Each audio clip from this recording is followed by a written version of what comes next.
Perkenalkan, kami dari kelompok 5, mata kuliah Metode Penelitian Pendidikan Kualitatif yang akan menjelaskan tentang metode pengumpulan data dan analisis data yang beranggotakan pertama, Agus Priyo Basuki, kedua, Agus Setiawan, ketiga, Siti Nurhalizah, dan keempat, Zulfa Anggraini.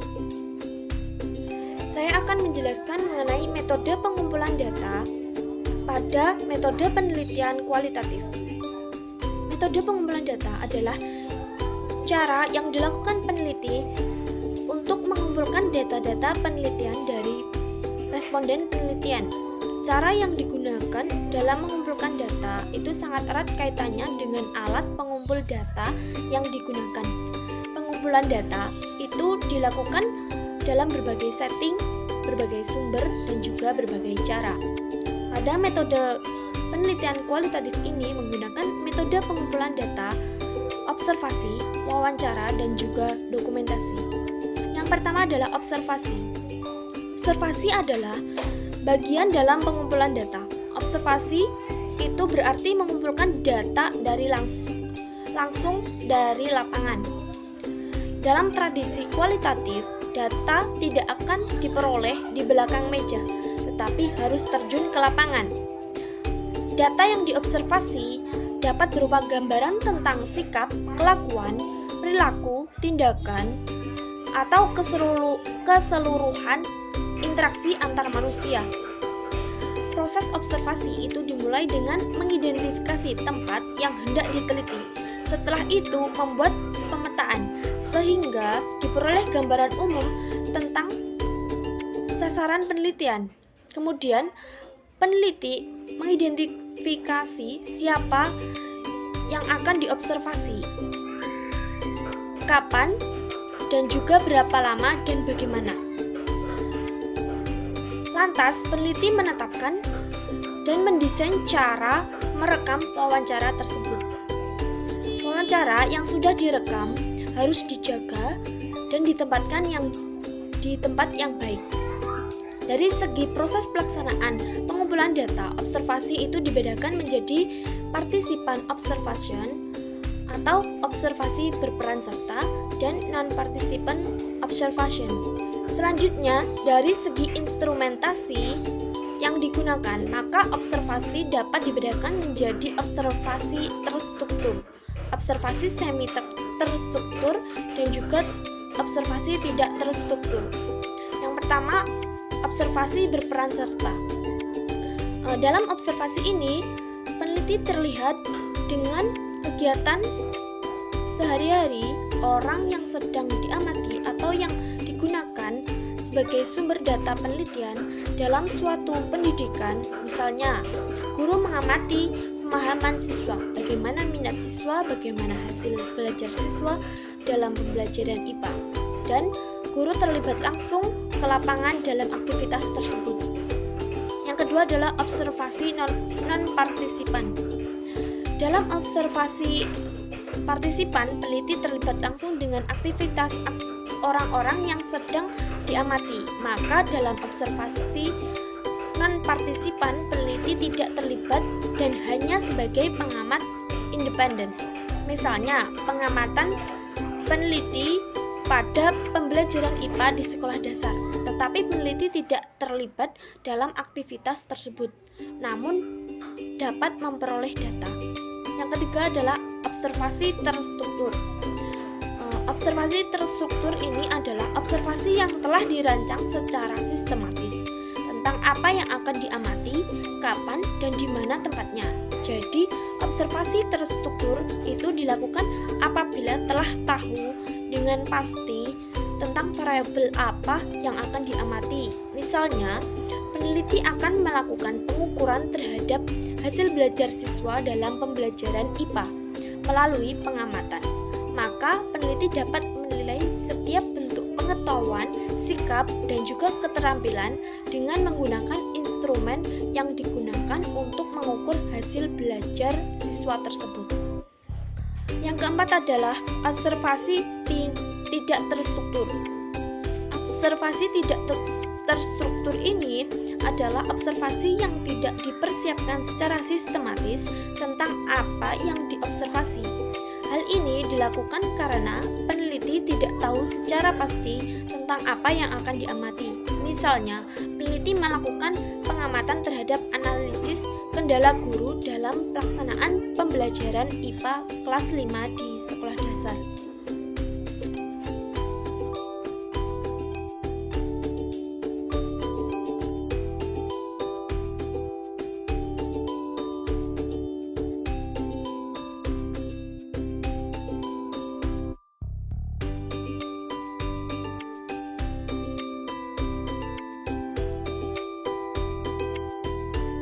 Yang kedua adalah wawancara.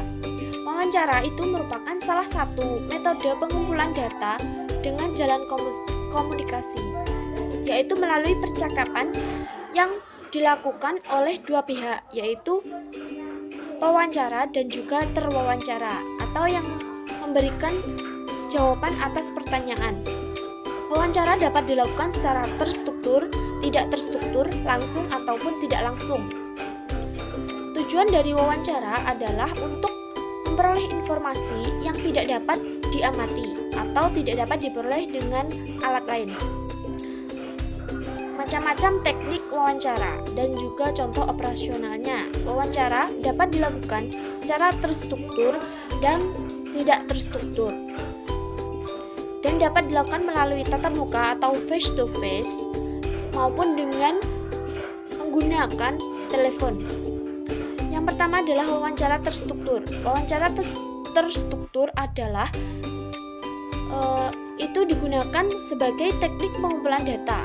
Bila peneliti atau pengumpul data telah mengetahui dengan pasti tentang informasi apa yang akan diperoleh. Oleh karena itu, dalam melakukan wawancara, pengumpul data telah menyiapkan instrumen penelitian berupa pertanyaan-pertanyaan tertulis yang alternatif jawabannya pun telah disiapkan. Berikut ini contoh wawancara terstruktur tentang pelaksanaan metode pembelajaran IPA. Yang pertama, menurut Bapak atau Ibu, bagaimana pelaksanaan metode pembelajaran IPA tersebut? Nah, itu bisa dijawab dengan sangat baik, baik, atau tidak baik. Dan yang kedua adalah, menurut Bapak atau Ibu, bagaimana dampak dari pelaksanaan metode pembelajaran IPA tersebut? Itu bisa dijawab dengan sangat bagus, bagus, atau tidak bagus. Yang kedua adalah wawancara semi terstruktur. Jenis wawancara ini sudah termasuk dalam kategori in-depth interview, di mana dalam pelaksanaannya itu lebih bebas bila dibandingkan dengan wawancara terstruktur. Yang ketiga adalah wawancara tidak terstruktur. Wawancara tidak terstruktur adalah wawancara yang bebas di mana peneliti tidak menggunakan pedoman wawancara yang telah tersusun secara sistematis dan lengkap untuk pengumpulan datanya. Pedoman wawancara yang digunakan hanya berupa garis-garis besar permasalahan yang akan ditanyakan. Contoh dari wawancara tidak terstruktur ini adalah, menurut Bapak atau Ibu, bagaimana pengadaan media IPA di SD ini? Apakah guru selalu menggunakan media dalam pembelajaran IPA?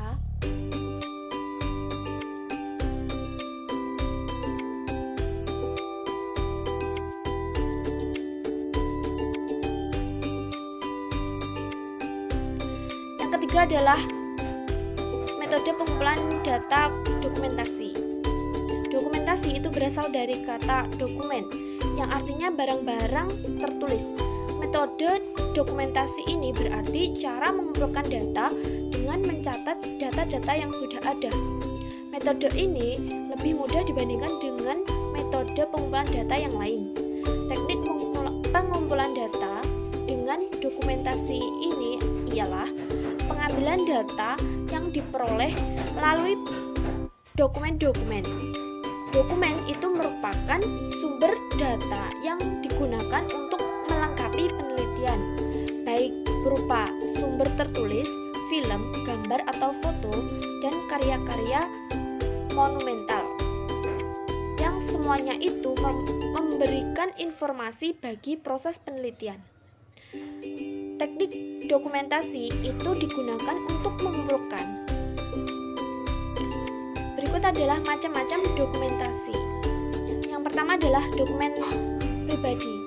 Dokumen pribadi adalah cara atau karangan seseorang secara tertulis mengenai tindakan, pengalaman, dan kepercayaan.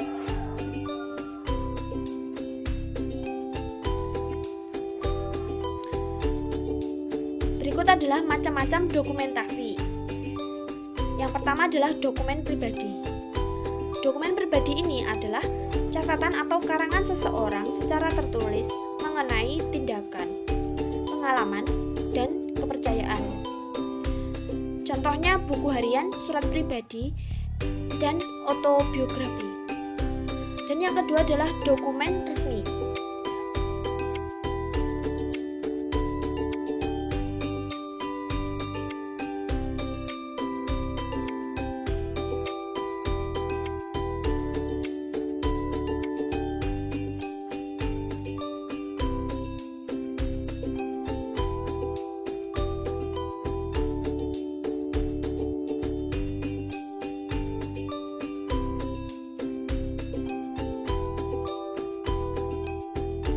Selanjutnya B. Instrumen penelitian.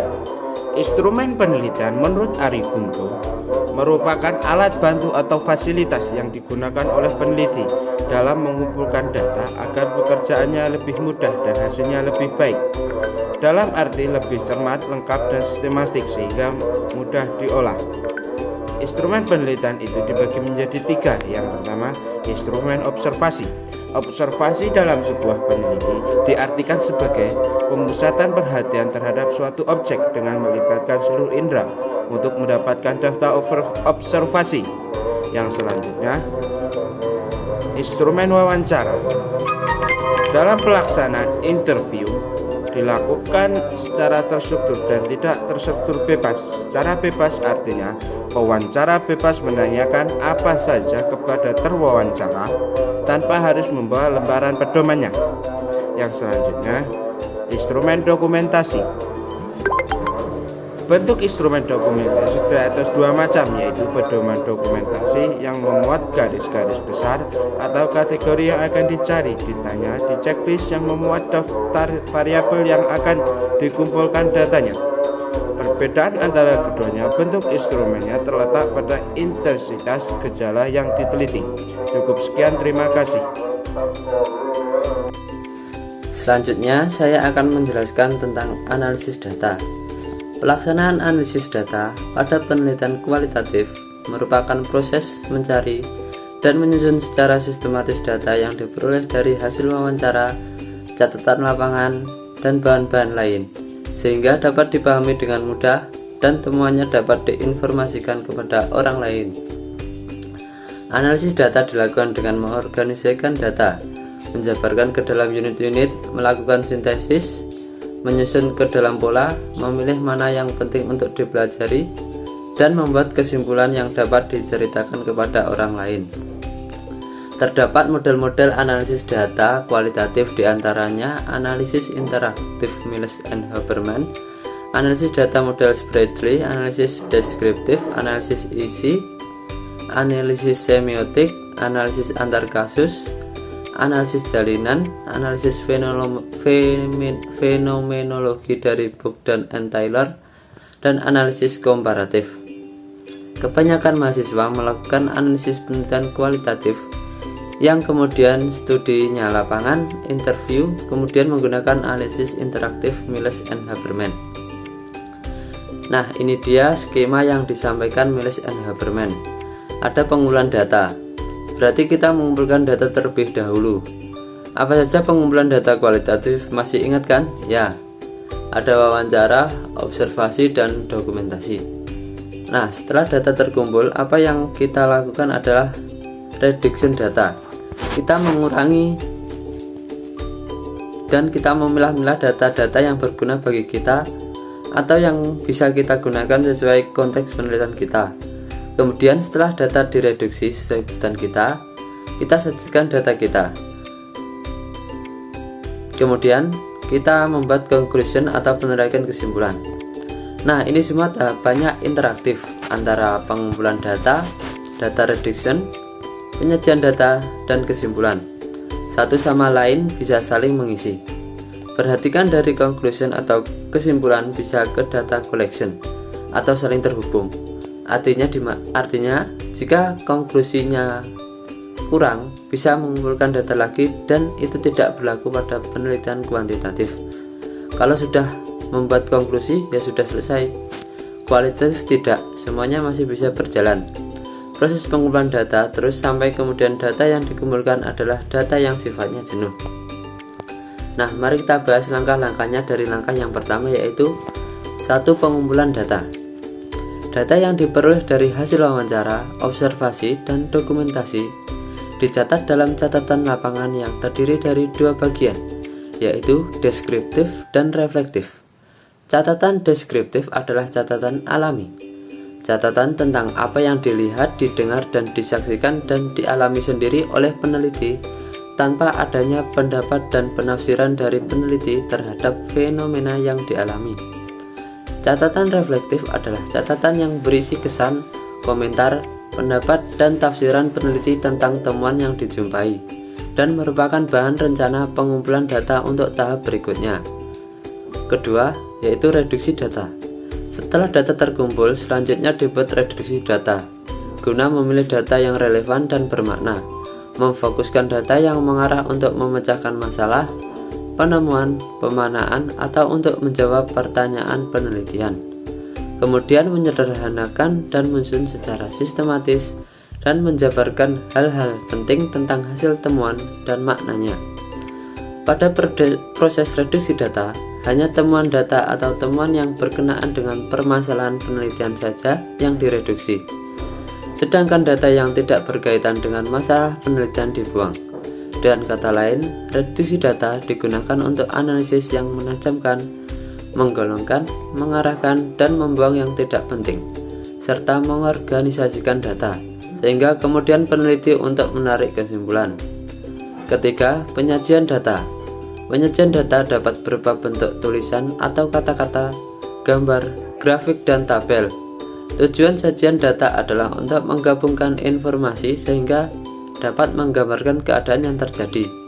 Dalam hal ini, agar peneliti tidak kesulitan dalam penguasaan informasi baik secara keseluruhan atau bagian-bagian tertentu dari hasil penelitian, maka peneliti harus membuat naratif, matrik, atau grafik untuk memudahkan penguasaan informasi atau data tersebut. Dengan demikian, peneliti dapat tetap menguasai data dan tidak tenggelam dalam kesimpulan informasi yang membosankan. Hal ini dilakukan karena data yang terpencar-pencar dan kurang tersusun dengan baik dapat mempengaruhi peneliti dalam bertindak secara ceroboh dan mengambil kesimpulan yang memihak, tersekat-sekat, dan tidak mendasar. Untuk display data harus disadari sebagai bagian dalam analisis data. Kemudian keempat, penarikan kesimpulan atau conclusion. Penarikan kesimpulan dilakukan selama proses penelitian berlangsung, seperti halnya proses reduksi data. Setelah data terkumpul cukup memadai, maka selanjutnya diambil kesimpulan sementara. Dan setelah data benar-benar lengkap, maka diambil kesimpulan akhir. Penarikan kesimpulan akhir sebaiknya dibuat secara singkat, jelas, dan lugas agar mudah dipahami. Simpulan dari penelitian harus sesuai dengan hal-hal berikut, yaitu sesuai dengan tema dan judul penelitian, kemudian tujuan penelitian, sesuai dengan pemecahan permasalahan, sesuai dengan data-data dalam penelitian, sesuai dengan temuan-temuan dari hasil analisis data dalam penelitian, kemudian sesuai dengan teori atau ilmu yang relevan. Cukup dari saya, kemudian akan dijelaskan oleh teman saya selanjutnya. Yang selanjutnya ialah poin D, yaitu penulisan hasil penelitian. Sesudah analisis dan penafsiran selesai dibuat, maka bagian terakhir dari penelitian adalah membuat laporan hasil penelitian. Laporan hasil penelitian biasanya dibagi atas beberapa bagian, yaitu yang pertama ialah judul. Tentang judul dikatakan bahwa judul haruslah memberikan gambaran tentang ide penting yang akan diteliti. Judul tidak terlalu mengada-ngada, tidak terlalu menghayal atau kedengarannya aneh. Intinya bahwa judul tersebut harus menarik, singkat, dan padat. Bahkan beberapa ahli menulis bahwa sebaiknya judul itu tidak lebih dari 20 kata. Yang kedua ialah abstrak. Abstrak adalah ringkasan yang terdiri dari 50 hingga 200 kata yang dimuat adalah unsur yang sangat penting dalam penelitian dan menarik minat para pembacanya. Abstrak biasanya dibuat sesudah seluruh bagian selesai. Abstrak biasanya menggambarkan latar belakang dan pentingnya penelitian, metode yang digunakan, hasil penelitian, manfaat penelitian, dan usulan bahan penelitian yang lebih lanjut. Yang ketiga ialah kata pengantar. Kata pengantar menguraikan latar belakang peneliti, mengangkat topik ini, manfaat dari peneliti ini, sasaran pembaca, orang-orang yang terlibat, dan membantu serta ucapan terima kasih kepada pihak-pihak yang terlibat baik langsung maupun tidak langsung. Yang keempat ialah isi. Isi dari laporan hasil penelitian sebenarnya dimulai dengan pengantar dan bab pertama adalah dari laporan tersebut. Pengantar atau introduction berisi tentang latar belakang penelitian, dorongan memotivasi peneliti, membuat peneliti, gambaran umum tentang isi laporan, manfaat peneliti, dan audiens hasil penelitian ini. Yang kelima ialah tinjauan pustaka. Tinjauan pustaka atau literatur review. Bagian ini berisi tentang latar belakang, landasan filosofis, dan aliran filosofis baik yang terdapat pada buku-buku maupun dalam jurnal-jurnal ilmiah tentang topik tersebut. Yang keenam ialah metodologi, berisi mengenai pendekatan, metode, dan teknik yang digunakan untuk mencapai tujuan yang sudah ditentukan sebelumnya.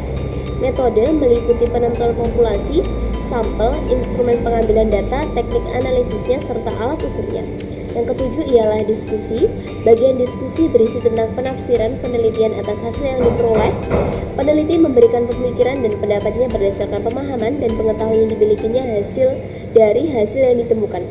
Pada bagian ini, peneliti juga menyampaikan ide-idenya tentang peneliti lanjutan tentang topik yang sudah disentuh atau dibahas dalam penelitian tersebut.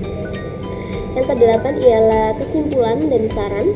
Kesimpulan berisi tentang rangkuman dari seluruh proses penelitian beserta hasil yang diperoleh atau berisi jawaban-jawaban yang sesuai dengan tujuan penelitian pada bagian pendahuluan. Saran berisi mengenai rekomendasi peneliti berkaitan dengan hasil penelitian yang diintisarikan dalam kesimpulan. Yang terakhir ialah referensi. Penulisan referensi kepustakaan atau referensi dapat mengikuti pola yang sudah ditentukan oleh lembaga atau dapat pula mengambil contoh yang digunakan oleh beberapa lembaga pendidikan tinggi nasional atau internasional.